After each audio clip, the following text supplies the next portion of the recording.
Hola amigo, la palabra bestia en profecía significa reino o poder. San Pablo dice que ese poder se disfraza en apóstol de Cristo. No vendrá sin que antes venga la apostasía y se manifieste el hombre de pecado, el hijo de perdición, el cual se opone y se levanta contra todo lo que se llama Dios y es objeto de culto, tanto que se sienta en el templo de Dios como Dios, haciéndose pasar por Dios. Segunda de Tesalonicenses 2, 3 y 4. Apocalipsis 13 describe dos bestias. La primera tenía 7 cabezas, que son símbolos de 7 montes. Los comentaristas, entre ellos los de la Biblia de Jerusalén, informan que los 7 montes identifican la ciudad de Roma. Apocalipsis 12 habla de un dragón interpretando como Roma pagana. Ese dragón daría su poder, su trono y autoridad a la bestia del capítulo 13. Históricamente hay un solo poder que recibió la sede y autoridad de la Roma de los Césares, tal como había sido profetizado. Esa ciudad es Roma papal. De acuerdo con la profecía de Apocalipsis 13, Roma papal recibiría poder para perseguir a los cristianos fieles durante 42 meses, o sea, 1260 días proféticos, los cuales representan 1260 años reales. Ese periodo comenzó en el año 538, cuando entró en vigor el edicto de Justiniano, dando a Roma el poder legal para perseguir hasta con pena de muerte a los cristianos disidentes. Este poder representado como la primera bestia del capítulo 13, versículo 5 de Apocalipsis, tendría una boca que hablaría grandes cosas y blasfemaría contra Dios. Hay algunas grandes cosas, entre comillas, del cristianismo popular que para Dios son blasfemias. Por ejemplo, la pretensión de perdonar pecados. Solo Dios puede perdonar pecados. Después de la ascensión de nuestro Señor Jesucristo, San Pedro dejó bien claro que él, Pedro, no tenía poder para perdonar pecados, que esa es atribución exclusiva de Dios.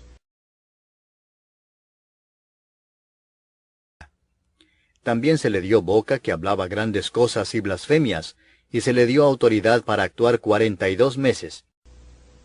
En otra ocasión Pedro respondió a Simón el mago: tu dinero perezca contigo, porque has pensado que el don de Dios se obtiene con dinero. Tú tienes tu parte, tú no tienes parte ni suerte en este asunto, porque tu corazón no es recto delante de Dios. Arrepiéntete pues de esta tu maldad y ruega a Dios si quizás te sea perdonado el pensamiento de tu corazón. Hechos 8, 20 al 22. Como ves, solo Dios puede perdonar pecados. Ningún hombre tiene autoridad para decir yo te absuelvo. Solo Dios es el Padre de la cristiandad, como el Señor Jesucristo. Y no llaméis Padre vuestro a nadie en la tierra, porque uno es vuestro Padre, el que está en los cielos. San Mateo 28 o 23, 9. San Pablo en Efesios 5, 23 declara que solo Cristo es la cabeza de la iglesia. Solo Dios merece adoración. Porque el marido es cabeza de la mujer, así como el Cristo es cabeza de la iglesia. Y Él es el que le da la salud al cuerpo. San Pedro prohibió que se arrodillen delante de Él, por considerarse un ser humano igual a todos. Ahora, cuando un ángel apareció a Juan, este quiso adorarlo. Vean lo que dice Apocalipsis: yo me postré a sus pies para adorarle, y él me dijo: mira, no lo hagas. Yo soy consiervo tuyo y de tus hermanos que retienen el testimonio de Jesús. Adora a Dios, porque el testimonio de Jesús es el espíritu de profecía. Apocalipsis 19:10. Ahora entendemos mejor lo que escribió San Pablo. El hombre de la iniquidad, o el hijo de la perdición, siéntase en el santuario de Dios, haciéndose pasar como si fuese el propio Dios. Segunda Tesalonicenses 2, 3 y 4. La palabra griega anticristo que aparece en la Biblia quiere decir que se pone en el lugar de Cristo opone a Cristo. Una señal que identifica el anticristo es el enigmático número 666. En Apocalipsis 13 leemos que el número de su nombre es aplicación o es aplicado a un personaje humano. Sabemos que el idioma oficial de Roma es el latín y que los números romanos son letras, ya que los que usamos actualmente constituyen la numeración arábica. Ahora, uno de los títulos exhibidos por ese poder es Vicarius Filii Dei. Apocalipsis dice que 666 es el número de su nombre y el valor numérico de las letras de este título da el número 666. La profecía también dice que aquí hay sabiduría. El que tiene entendimiento, cuente el número de la bestia, pues es número de hombre, y su número es 666. Una de sus cabezas sería herida de muerte, pero que su herida mortal sería sanada. Vi una de sus cabezas como herida de muerte, pero su herida mortal fue sanada, y se maravilló toda la tierra en pos de la bestia. Bueno, en el año 1798 terminó, que fue el año que terminó el periodo de 1260 años que el poder religioso persiguió al verdadero cristianismo. En ese año el general francés Berthier aplicó una herida mortal al Papa, anuló el Código Justiniano, desapropió al Papa de los 5 estados que tenía en el centro de Italia y derrocó sus poderes temporales. La herida fue tan profunda que parecía que el poder no sería jamás recuperado. El Papa Pío VI fue llevado en cautiverio, como lo decía Apocalipsis 13:10. Sus sucesores se negaron a aparecer en público hasta que sus poderes temporales les fuesen restituidos. Mas San Juan vio que esa herida mortal sería curada y que toda la tierra quedaría maravillada. Y en 1929, Benito Mussolini firmó la célebre concordata con el Papa, dándole las 44 hectáreas que hoy constituyen el Estado del Vaticano, recuperándose de esta manera el poder temporal de los papas. Desde entonces el Papa ha alcanzado poder y popularidad haciendo viajes y siendo aclamado por multitudes. La profecía también dice, y la adoraron todos los moradores de la tierra cuyos nombres no estaban escritos en el libro de la vida del Cordero.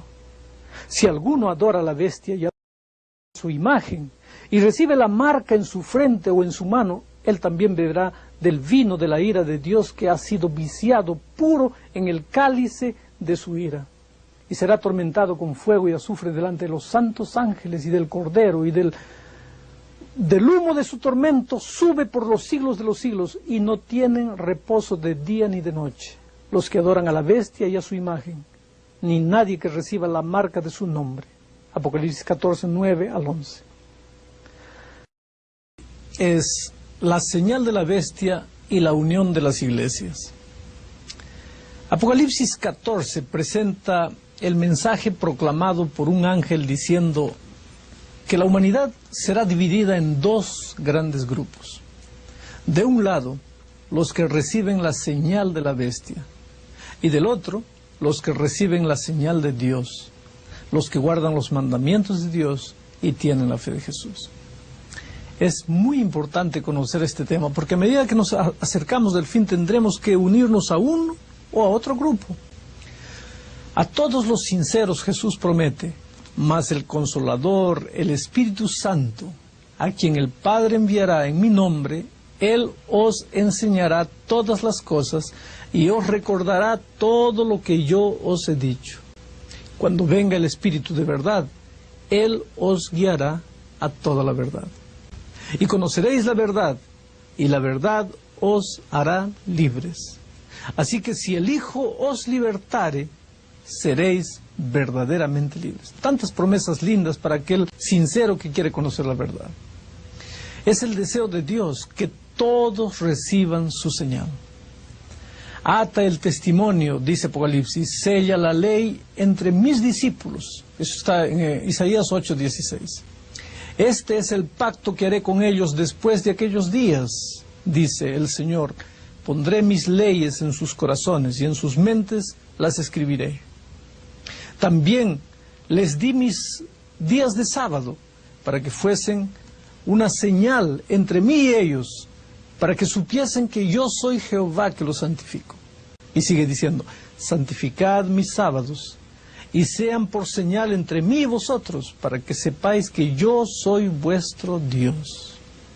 Amigos, considerando que Jesús no mudó la ley, y tampoco autorizó a nadie para que la cambiase, considerando que los fieles reciben la señal de Dios y son obedientes a los mandamientos de Dios, según Apocalipsis 14:12, entonces queda claro que Dios no cambió tampoco su señal. La señal continúa siendo la misma señal, el sábado. Cada vez que surge la pregunta, ¿quién cambió el sábado por el domingo?, debemos responder que en Daniel 7:25 está la respuesta. Y pensará en cambiar los tiempos y la ley. Amigos, Daniel está hablando aquí del poder que se opone a Dios, del anticristo, y de la bestia de Apocalipsis 13 que ya vimos, que habla blasfemias, y que se opone contra todo lo que es Dios, y que quiere sentarse en el santuario, en el lugar de Dios. Vamos a considerar el segundo mandamiento de la ley de Dios, por ejemplo. Dice así, no te harás imagen ni ninguna semejanza de lo que esté arriba en el cielo, ni abajo en la tierra, ni en las aguas debajo de la tierra. No te inclinarás a ellas, ni las honrarás, porque yo soy Jehová, tu Dios fuerte, celoso, que visito la maldad de los padres sobre los hijos hasta la tercera y cuarta generación de los que me aborrecen, y hago misericordia a millares, a los que me aman y guardan mis mandamientos. Dios es muy claro cuando Él dice que no acepta adoración a través de las imágenes. Es por eso que en Apocalipsis 21 leemos que los idólatras, adoradores de ídolos, no se salvarán. Ahora, eso no es lo que un hombre dice, eso es lo que la palabra de Dios dice. En la época en que la primera bestia, o sea, el poder de Apocalipsis 13, o sea, Roma religiosa, es llevado en cautiverio alrededor del año 1798, ya expliqué cuando el general Berthier aprisionó al Papa, la profecía dice que surgiría más o menos en esa época un otro poder que tendría dos cuernos semejantes a los de un cordero, que hablaría como dragón. Después vi otra bestia que subía de la tierra y tenía dos cuernos semejantes a los de un cordero, pero hablaba como dragón. Todas las características de este segundo poder, señaladas en la profecía, apuntan ese segundo poder como los Estados Unidos de Norteamérica.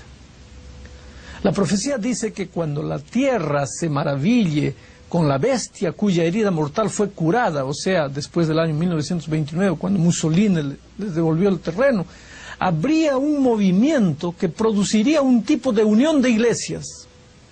Y los Estados Unidos haría que la tierra y sus moradores adorasen la primera bestia cuya herida mortal fue curada.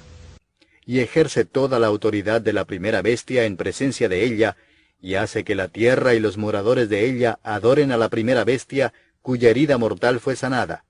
La profecía entonces nos ayuda a entender que los Estados Unidos tomarán la iniciativa de obligar a las personas a recibir la marca o la señal de la bestia, repudiando los ideales tradicionales que Estados Unidos tienen de libertad. Y engaña a los moradores de la tierra con las señales que se le ha permitido hacer en presencia de la bestia, mandando a los moradores de la tierra que le hagan imagen a la bestia que tiene la herida de espada y vivió. Y se le permitió infundir aliento a la imagen de la bestia, para que la imagen hablase e hiciese matar a todo el que no la adorase. Y hacía que a todos, pequeños y grandes, ricos y pobres, libres y esclavos, se les pusiese una marca en la mano derecha o en la frente, y que ninguno pudiese comprar ni vender, sino el que tuviese la marca o el nombre de la bestia o el número de su nombre. Un poco más adelante, en la misma profecía, se explica que ese poder determinará que se haga una imagen de esa bestia, que recibió la herida de muerte y revivió. La primera bestia hacía que la adorasen usando un sistema legislativo, por lo cual el gobierno civil perseguía y hasta mataba a gente que no la obedecía. Se entiende que se hará una copia de un sistema legislativo con leyes represivas para conseguir los mismos resultados obtenidos durante la época de la Inquisición. La imagen de la primera bestia será formada cuando el Estado y la Iglesia se unan para imponer un día oficial de adoración a todos los moradores de la tierra. Y el libro de Apocalipsis dice que la represión que se instalará impondrá a todos los moradores de la tierra una marca en su mano derecha o en su frente. La frente, ustedes saben, representa la mente, la mano, el símbolo del trabajo. La señal será impuesta cuando fuere decretada una ley prohibiendo comprar o vender a los que no tengan esta señal de la bestia. Aunque aparentemente el mal está triunfando en esta circunstancia, el Señor intervendrá. En el segundo mensaje angélico de Apocalipsis 14 está escrito: otro ángel le siguió diciendo, ha caído la gran ciudad, porque ha hecho beber a todas las naciones del vino del furor de su fornicación. Amigos queridos, la Babilonia citada en este pasaje representa todo poder religioso que se separó de la verdad. Y el tercer ángel lo siguió diciendo a grande voz: si alguno adora a la bestia y a su imagen y recibe la marca en su frente o en su mano, él también beberá del vino de la ira de Dios que ha sido vaciado puro en el cáliz de su ira, y será atormentado con fuego y azufre delante de los santos ángeles y del Cordero. Y el humo de su tormento sube por los siglos de los siglos, y no tienen reposo ni de día ni de noche los que adoran a la bestia o a su imagen, ni nadie que reciba la marca de su nombre. Sin embargo, al final de los tres mensajes angélicos, Apocalipsis 14:12 muestra a los fieles. Vean, aquí está la paciencia de los santos, los que guardan los mandamientos de Dios y la fe de Jesús. Los fieles siguen el principio y el ejemplo de los apóstoles de Jesús. ¿Cuál es ese ejemplo? Vean, respondiendo Pedro y los apóstoles dijeron: es necesario obedecer a Dios antes que a los hombres. Apocalipsis 9 dice que durante la quinta trompeta es dada la orden de proteger a los que tienen el sello de Dios en sus frentes. Aquí está Dios actuando en favor de su pueblo fiel, cumpliendo la promesa del Salmo 119:165 que dice: mucha paz tienen los que aman tu ley, mucha paz tienen los que aman tu ley. Y se levantará Miguel, el gran príncipe que está de parte de los hijos de tu pueblo, y será tiempo de angustia cual nunca fue desde que hubo gente hasta entonces. Pero en aquel tiempo será libertado tu pueblo, todos los que se hallen escritos en el libro. Amigos queridos, Miguel es uno de los títulos de Cristo, que significa Él es como Dios. Y cuando Miguel se levante, Jesús se estará levantando para defender a su pueblo. Cuando Jesús vuelva, Él mismo se levantará en favor de su pueblo y los libertará.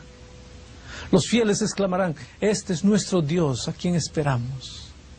En aquel día, el Señor cumplirá su promesa de darnos la vida eterna. Sus ángeles nos llevarán hasta Jesús y tendremos la emoción de oír su voz: venid, benditos de mi Padre, heredad del reino que para ustedes fue preparado desde la fundación del mundo. Dios desea que sean salvos todos los seres humanos, mas Dios es misericordioso, no queriendo que ninguno perezca, sino que todos lleguen al conocimiento de Dios. Por eso tú tienes que hacer tu decisión en este momento, la decisión de ser fiel a Jesús. Pide que Él interceda delante del Padre y que te guarde durante el tiempo de angustia. Y cuando Jesús regrese, que tú estés entre los que recibirán la vida eterna. Recuérdate, el tema de esta mañana, de hoy, habla de dos cosas: la señal de Dios, la marca de Dios, que es la observancia del sábado, y la señal de la bestia, que es la observancia del domingo.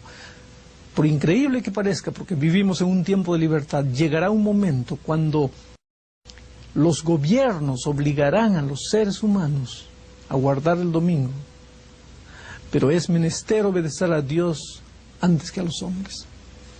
Y en aquel momento es que la humanidad se dividirá en dos grandes grupos: los seguidores de Dios, fieles, que pasarán por un tiempo de angustia, pero finalmente serán libertados por el propio Jesús, y los otros que seguirán mandamientos de hombres, tradiciones de hombres, enseñanzas de hombres, y que infelizmente caminan para un final triste. Que Dios te ayude a tomar una sabia decisión. Amén.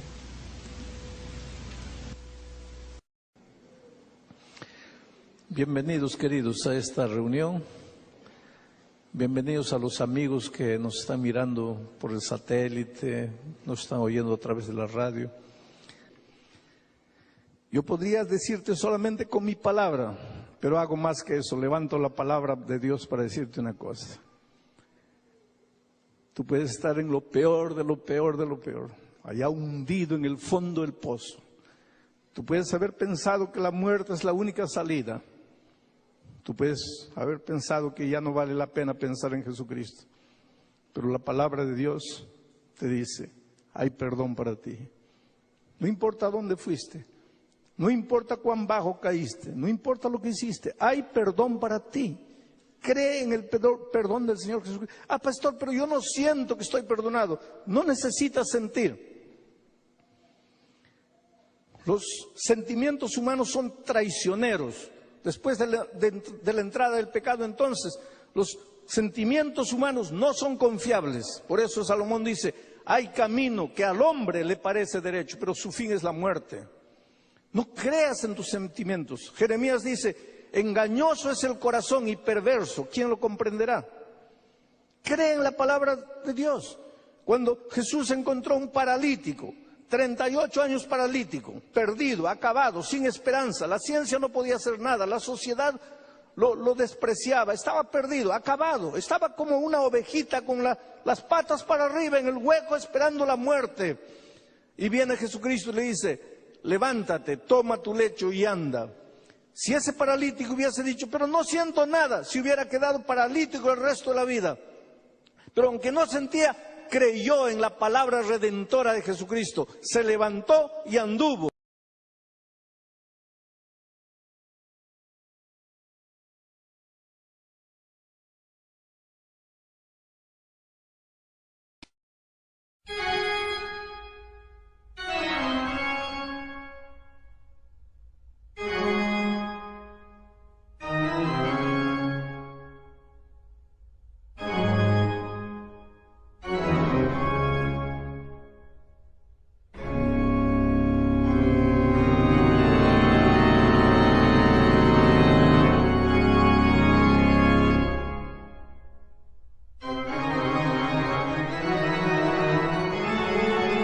Pope John the 23rd dies before the council is completed and is succeeded by Pope Paul VI, who oversees the conclusion of the council. Shortly after the death of Pope John the 23rd, the Superior General of the Jesuits, sometimes called the Black Pope, Father Janssens, also dies, and Jesuits from around the world gather to elect his successor. Among the gathering Jesuits was the president of Fordham University, Father Vincent O'Keefe. In 1965, we had what we call a general congregation. This is our highest legislative body in the society. And so it's a meeting of Jesuits from all around the world, Jesuits who are elected in their own province to go to the big meeting in Rome. Immersed in the spirit of the Second Vatican Council, Jesuits face their own challenges of change.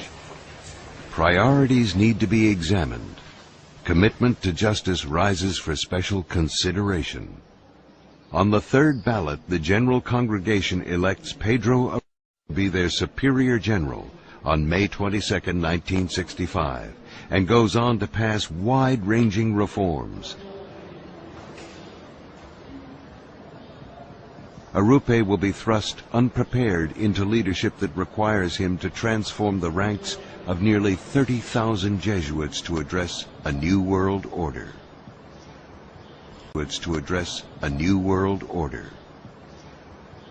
to address a new world order.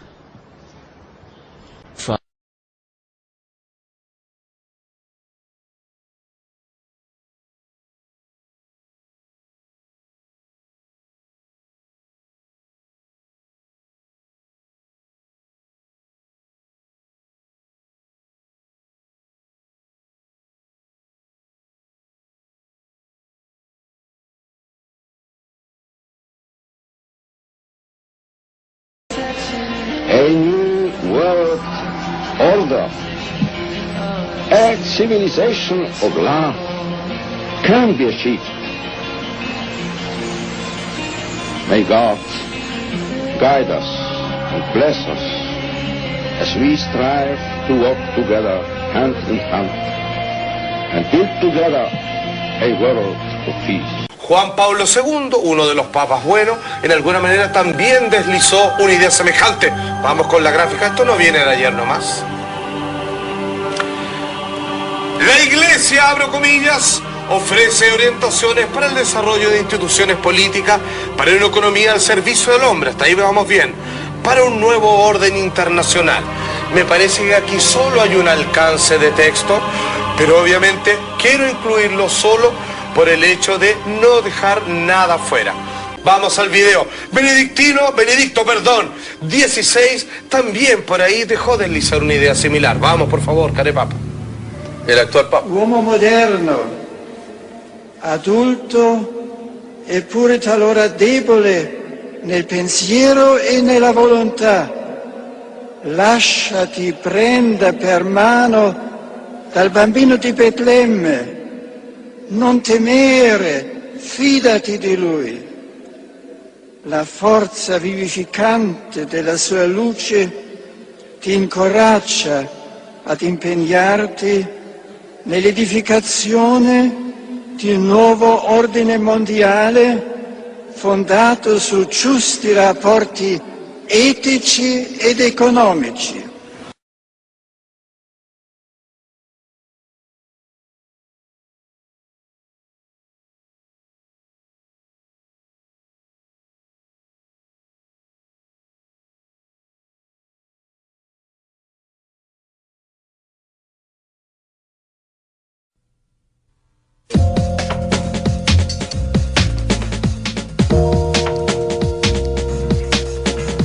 El Vaticano propuso el establecimiento de un gobierno mundial capaz de coordinar acciones políticas consensuadas como alternativa para estabilizar la economía, en plena crisis a causa de los excesos del neoliberalismo. Estas declaraciones fueron incluidas en una nota oficial del Pontificio Consejo de la Justicia y de la Paz titulada «Por una reforma del sistema financiero y monetario internacional en la perspectiva de una autoridad pública de competencia universal». El texto, difundido en 4 idiomas, destacó la necesidad de establecer una autoridad política mundial que supere las lógicas reduccionistas de los actuales mecanismos de coordinación, como el Grupo de los 8 o el Grupo de los 20, vistos más como clubs de amigos. Se pronunció a favor del establecimiento de impuestos a las transacciones financieras y aprobó la recapitalización de los bancos, incluso con capitales públicos condicionados siempre a prácticas virtuosas. Además, constató la exigencia de un organismo que desarrolle las funciones de una especie de Banco Central Mundial, que regule el flujo y el sistema de los intercambios monetarios. Según la propuesta, dicha autoridad pública debería tener las estructuras adecuadas para convertirse en un contrapeso al egoísmo que promueven mercados financieros de carácter prevalentemente especulativo, perjudiciales para la economía real, especialmente de los países más débiles. Entre sus responsabilidades estaría la de promover sistemas monetarios basados en mercados libres y estables, que promuevan el desarrollo sostenible, el progreso social de todos, se inspiren en los valores de la caridad y de la verdad. Con información de corresponsales, Notimex TV.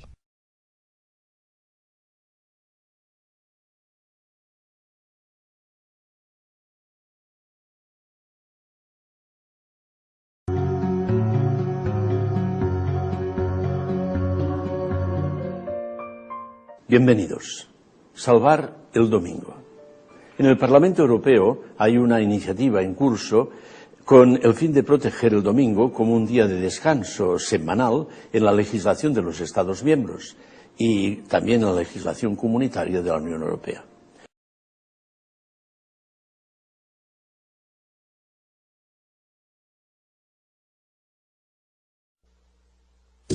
Avance digital.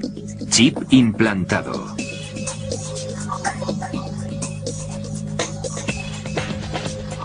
Olvidar las contraseñas del ordenador es algo muy corriente, pero puede que la solución esté literalmente a mano con implantes de chips de ordenador. Ahora, algunos fans de la tecnología en Estados Unidos se están poniendo chips de identificación por radiofrecuencia bajo la piel para poder usarlos para facilitar tareas cotidianas. El EM402 RFID Tag Q5 implantado en la mano de Mikey Sklar es tan pequeño como una ampolla de cristal que cuesta unos $2. Un médico realizó la operación en la cocina de Sklar. El chip seguirá activo como si se tratara de un capítulo de CSI. Con esta inyección que introduce un pequeño chip, la persona puede ser localizada por GPS. Ahora solo queda verificar si todo está ok y la persona susceptible de un secuestro descansa algo más tranquila.